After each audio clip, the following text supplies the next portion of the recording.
to build a good product, you've got to embrace change.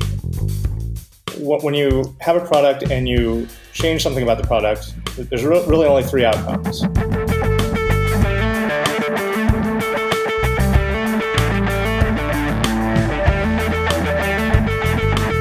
Like it's going to get better, it's going to get worse, or it's going to stay the same. If an individual contributor has an idea that is going to make the product better, they should be empowered to go execute that idea.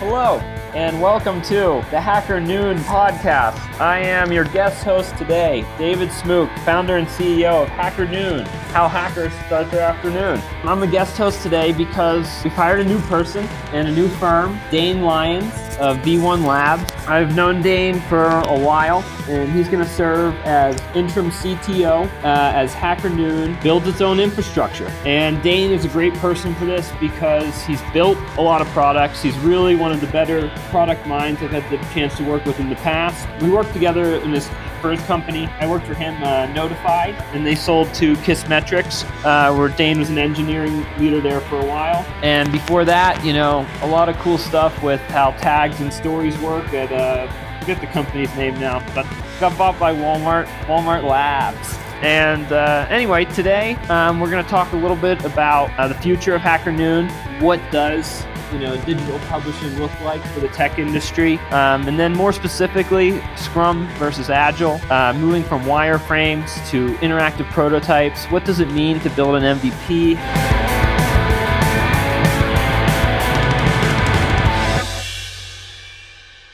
Excited to have you on, Dane. That's great. I'm very excited to be here. I love the direction of Hacker Noon, to be honest. I think that Hacker Noon, in my mind, is brutalism at its best. Just very unapologetically raw. And I like that. I'm really excited to be here. Yeah, I think the blindingly green does a lot of that rawness. And then like when you open it up to, contributors of all walks of life and, your only qualification is to doing cool work about tech or having your own perspective about tech, you just really open up to a lot of different tones and voices. So Dane, what do you think makes a good product? Well, I think that it's a complicated question, but for me, I think that to build a good product, you've got to embrace change. When you have a product and you change something about the product, there's really only three outcomes. Like it's going to get better, it's going to get worse, or it's going to stay the same. And if it gets worse, you can usually change it back. So there's no real harm in change, and the upside of changing is very high. So I believe that teams need to find a system that embraces change, whatever that is. And do you ever fear that too many changes, too many iterations can lead to, lack of identity or insanity? Changes can occasionally be negative. I think that you can always have misguided changes, and I think that a lot of founders and a lot of people who are in charge of products, I think that creates a lot of fear. That there is a risk in a change going awry, but the upside is so much greater that it's worth it. Was it scared money don't make money? Yeah, I guess. Could you tell me a little bit about Scrum and whether you think people should be using it? So in my mind, Scrum is not inherently bad, but it is not a great process for an early stage company. And the reason behind that, it kind of comes back to what I was just talking about, change. And Scrum is not optimized for change or for bringing about change. Scrum actually has a relatively bureaucratic process in terms of bringing about change. You have your stakeholders and your product owners who basically decide things. And through this long process, they convert ideas into tasks. And then your individual contributors are responsible for delivering those tasks. That gets into a lot of, you get into trouble when you need to adapt. And it's very slow to redefine your task. Scrum is the most top-down engineering management style? Scrum is definitely not the most top-down engineering management style, but I think it's deceptive in that people think it's a very agile and nimble process, but it is pretty top-down in my opinion. At least most implementations that I've seen. How do you think Agile is more bottom up? In my mind, like Agile should really create a system where individual contributors can make the decisions that bring about change. And if you can do that, then the process of defining your tasks and it shouldn't take 2 weeks to go and create a bunch of stories so people can bring about change. If an individual contributor has an idea that is going to make the product better, they should be empowered to go execute that idea. Where do you see ideas going awry, though, with an agile structure?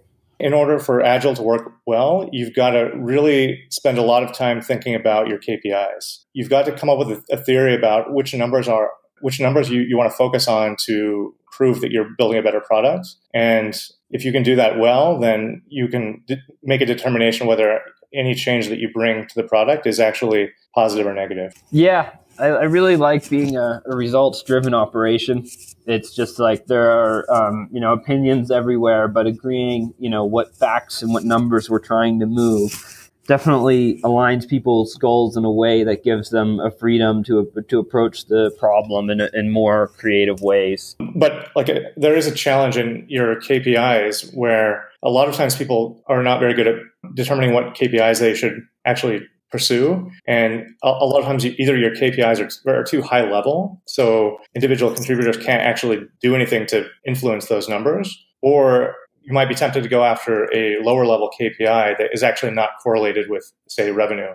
Say if revenue is your highest level KPI, you might get seduced into having some other metric that everybody believes in, but everybody's focused on moving that metric, but it doesn't actually make a better product in the end. So Hacker Noon is moving from 2 employees, me and my wife and partner Ling, and now we're moving to having an interim CTO, you, and then 2 to 3 developers. And so we're looking at, kind of a small team, like many startups, and being, lean and small. How many KPIs do you realistically think a company of this size should have? In my mind, I think it's good to have at least 2 KPIs. A lot of people will try to focus on a single KPI, but I think you need to have your high-level compass KPI, and maybe that is revenue in a lot of cases for companies. And then you need to have a lower-level KPI, which is a lot more relevant for the product. So maybe on the product side of things, you might have a KPI like how many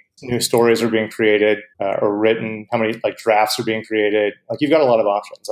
You can probably assume that the more stories that are created, the more revenue that's going to be generated. And if you get into a thing where you're optimizing for stories and you're cranking out a bunch of stories and things aren't going so well, then maybe you've got a quality problem and you need to adjust your KPIs. But it's fine to start out with a KPI that optimizes for the number of stories. Yeah, and I've kind of grown through that exact problem. And I like to think of getting to the 80% and having that be a qualitative thing. And, that's yes or no. And then once that's yes or no, that yes multiplied by stories published is your real rate of publishing. Mm-hmm. Because it's like in trying to publish a lot, you make mistakes and, you figure out ways where you should have quality control higher and I haven't. And then but once it's of a certain level, it's more up to the community. And I think a lot about serving contributors, serving the larger community, the readers, and then,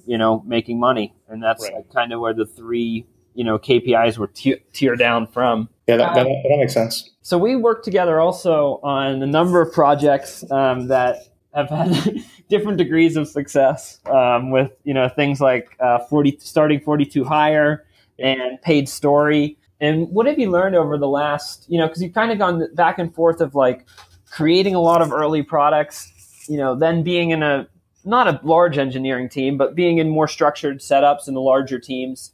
How are you approaching building MVPs now that you weren't, early in your career?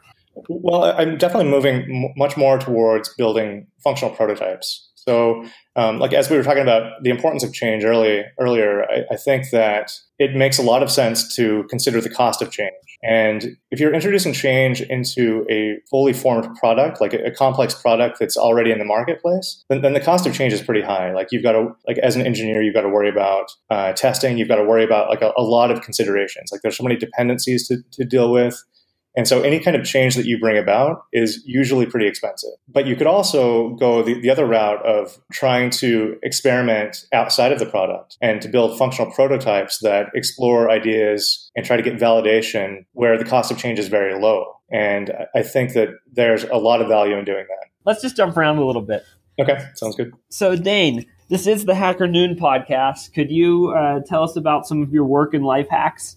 My life hack is all about productivity. I find that as an engineer, there are just so many distractions in life. And for me to kind of avoid some of those, I kind of use a variation of the Pomodoro technique, like to keep what I call a captain's log. So I will write down like a goal for the next 20 minutes, and then I will set a timer for 20 minutes. Or it could be 20 minutes to an hour. So you write down a goal, you set a timer, and you work like crazy. And then at the end of that timer, you have to write what you accomplished. And by having that like accountability to myself to write down what I accomplished, I find that I get so much more work done during that little kind of like mini sprint of 20 minutes. Have you been able to keep going strong and like structure, weeks at a time like this? I think the longest I've gone is probably about a week. And I'm actually quite happy when I'm doing that. One problem that I've run into quite often is being able to manage all of it. So what I would really like is an application where I have an easily like a visual indicator of like all of the 20-minute sprints that I've accomplished over a given week, and like an easy way to dive into those sprints and to I guess they're not, I don't know if they're called sprints, I don't know what they're called, but an easy way to dive into those notes. If I could have a better tool for organizing those, I think I'd be a lot more disciplined in using it. Yeah, that would be a good app to create, but we diverge. Yeah. So could you tell me a little bit about V1 Labs and where you think you're going? Yeah. So V1 Labs is all about helping companies introduce a discovery track. So a lot of agile teams have what I would consider a delivery track, where you have a backlog of tasks that get delivered. Like we were discussing earlier, it's difficult to just have a pure delivery track and to innovate. You really need to be investing a lot of your energy into figuring out what makes sense for your product going forward and to validate those assumptions. So V1 Labs is all about that. It's helping you get started on building a new feature or a new product. Or a new content management system. Yep, or a new content management system, whatever it may be. Yeah, content management, man, it's wild. WordPress is 30% of the internet. Yep. No one really likes it. Innovative new things are being built, and a lot of them, it's a very to go after the whole content management system market is a gigantic market, but it's like a real pain to fit your use case to everyone. And I don't want to fit my use case to everyone. I'm of the philosophy of cut 90% of WordPress, give me the right 10%, and I will have a site that's 10 times better than if I built my site on WordPress. This thing of where I've been thinking more about products of I just don't want any extra stuff as it's not essential. And I've been forcing kind of the Hacker Noon workflow into the Medium publication workflow. And, it helped us grow, but it also limited us, with things just like how contributors communicate with their community. Now, I'm of the opinion if you don't have their email address, they're not your follower. Right. And it's just trying to think about how we're going to reinvent this and take what's working and, fix with how contributors want to work. No, that all makes a lot of sense. I've actually have quite a bit of experience working with building WordPress websites and blogs. I think that they were a fantastic innovation compared to what came before WordPress, which was, it must be 15 years ago, or I don't, maybe not quite that long. Maybe it's 12, 13 years ago. So they came out with this blogging platform, which was great. And they had a plugin system where you could extend the functionality. It wasn't a great system. I think even today they do a poor job of making sure that the plugins that you've added to your WordPress implementation are not going to break your blog and are compatible with the other plugins. So they don't do a very good job of that. I don't think the database is structured very well, to be honest. They could make a lot of improvements. I definitely agree that for Hacker Noon, it doesn't make a lot of sense to try to take WordPress and to kind of add all the functionality that you need and then to kind of pare down all the stuff that you don't need. It's a complete mess for that sort of thing. You're much better off just building something from scratch. Yeah. Yeah, it's definitely the conclusion that I've reached. And yeah, it's like the deeper you get, the more, you just don't want to be relying on other people and trusting these other firms to continue supporting the technology that they support. It's a trust thing. And then it's how trustworthy is the brand. WordPress is like 30% of the internet, and they're still not making that much money for being 30% of the internet and powering, 30% of websites. It's, there's always a balance between, building to help other people's business versus building to help your own. And when your own business is struggling, you see it in how, you start to treat other people around the internet. And so, I really want to have sustainability and sufficiency from the ground up. And, a lot of people are in spots like me. So could you talk a little bit about taking wireframes and moving them to, interactive prototypes? I actually wanted to come back to the WordPress thing just a second. Okay. And then we can move on to the wireframes. So one thing that I think is pretty interesting about using WordPress to run your product is their plugin system. So, like as we were talking about earlier, when it comes to introducing change, you actually don't have a lot of change when it comes to WordPress. Like you have a lot of plugins that you can just pop into your application and add functionality, but to iterate on that functionality, it's really difficult because you've got to go and learn the code base of each individual plugin, and sometimes you've got to just take it upon yourself to go and change the functionality if it doesn't do what you want. A lot of times people will go and they'll rotate through plugins to try to find the perfect commenting plugin or the perfect captcha plugin. Nothing really kind of solves the problem. So then you have the burden of going and trying to modify one of the existing plugins. So it's not conducive to change, I guess is what I'm trying to say. Yeah, I think software has a longer reaching problem of a lot of it's with the incentives of how software is sold, where it's just like you want to be able to check this box that it always has more, like this RFP structure. And then whenever you're saying you can do any type of software on top of this software, it's like, oh yeah, you make it so easy to add software, but you make it so hard to remove. It's like you can't change if you can't remove. You should be removing as much as you're gaining. At the end of the day, it's like you change stuff, but you come back to an equilibrium. And if your whole point is just adding more and more and more and more features, that they're going to get in the way of each other. Oh, absolutely. I think that you need to really pare down your feature set to the minimum number of features required to satisfy the use case. Yeah. And then it's how many use cases do you support? How big of a company are you, and which of these use cases is really your business and which one is not your business? Right. It's cool to think about where software and strategy overlap, and when they work together well.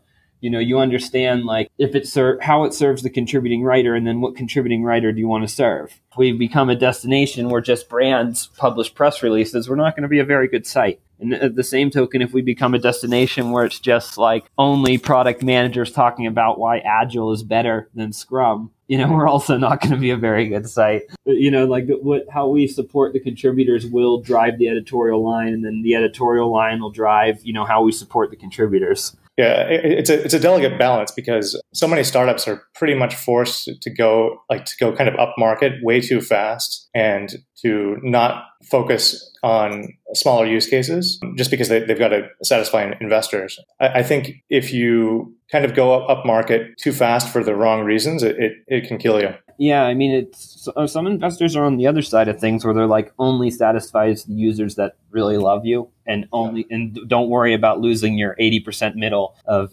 users that like use you but may not tomorrow. Yeah, I like from my point of view, I think it makes sense to really go and try to find the best way to satisfy an individual use case, to be relatively focused, and like once you've kind of cracked that nut, then you can understand if your product makes sense for other adjacent use cases, or if you need to build complementary products, but you can kind of expand that way. Like just kill it in satisfying one use case at a time. I think that's kind of the way that I think about it. Day to day, you're living in San Francisco, where I used to live once upon a time. And it's an expensive city. It's a unique city. It's got people from all walks of life. How are you, hacking your life to live a better San Francisco? Oh man, I'm probably not, to be honest. I probably should not be in San Francisco, to be perfectly honest, because I'm not really taking advantage of the community here. I would love to spend a few weeks or a month trying to think about this problem and trying to understand how to maximize my time in San Francisco, and then to try to build around that, because that's time away from spending it in San Francisco, with other humans and what have you. Yep. But I think that there's plenty of technology that can help solve this problem, because, there's so many events that happen, and it's kind of an information problem. Like, you need to be able to be exposed to the information to know when the events are available, and which events you should be attending, and who you should be networking with, and, all those sort of things, like almost like a personal CRM or something like that. And then artificial intelligence will monitor your activity and recommend related activities. Oh, yeah. Yep. I don't know. I hope you've always been a little more optimistic on the machines taking over than I have. Yeah, I am pretty optimistic. I think that I don't know. I think machine learning is just a fantastic thing. I recently AlphaZero beat Stockfish, and the first machine learning, or Google's first machine learning foray into creating an AI for playing chess. And it's just fantastic to see how creative this AI has become. But the AI that Google used to create this chess playing machine is not going to hack your vehicle and drive you off a bridge or something like that. It's just that's not really something that I worry about too much. If there is some kind of hacking attempt that I fall victim to, I think it's probably much more malicious intent rather than AI going awry. I think that the risk of that is far higher. Yeah, we publish Google's chief data science officer, and she one of her best posts, she puts machine learning, the simplest thing it is a thing labeler.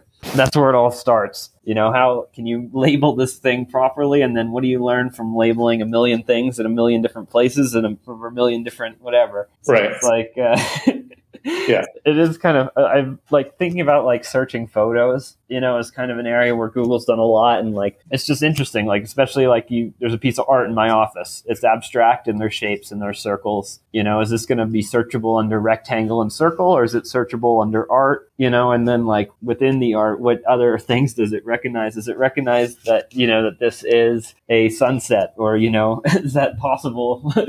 So it's and it is. Yeah. But it's a very purpose-built application. It's not like that AI is learning how to walk or to do things that, or even has the ability to do things that are malicious in nature. Certainly that there is a possibility that something like that could happen, but for the most part, I don't think that the risk of AI as we see it today is very high. Yeah, but it'll still make mistakes, and that's why when a Tesla car crashes, it's in 10 million sites, and whenever, the crash that happens outside your office happens, it doesn't make the newspaper. It's it's under a microscope right now because of the implication of switching, all drivers to self-driving cars is, massive on a labor level, a safety level, all that, and a, performance level. Self-driving cars, that's the one where I just can't get my eye off that industry. You know what I mean?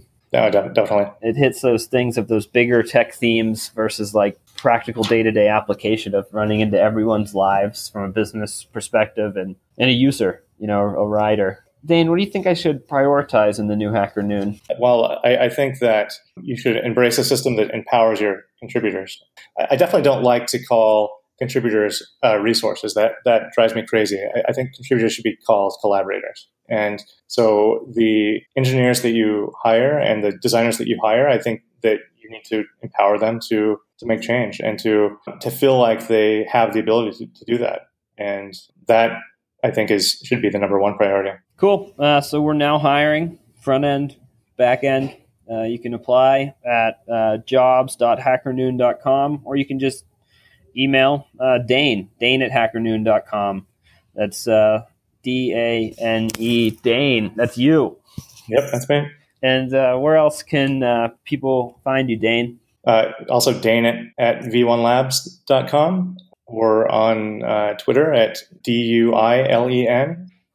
That's my handle, and that's pretty much your safest bet. And Dulian, your handle. Where did that come from? I don't know. Like it was just it's a name that I invented probably about 15, 20 years ago, and it's just kind of stuck with me. And that's your internet name, your internet given name, self? Yeah, I think I probably made it up like in like AOL days or something. I don't know. It's just kind of stuck with me. The early days of the internet. Yeah. And anything the internet should be doing to be a better place? There's a lot of problems with the internet. I mean, like there's a whole like cyberbullying thing, and people just need to be more, I don't know, open and tolerant to their neighbors, and just good neighbors, I guess. And that like if people were just better neighbors on the internet, just like in real life, I think that the world would be a better place. I do too. Hey, thanks for doing the Hacker Noon podcast. You can find more episodes at podcast.hackernoon.com or just visit hackernoon.com, and I'm sure you'll bump into a great tech story. Peace.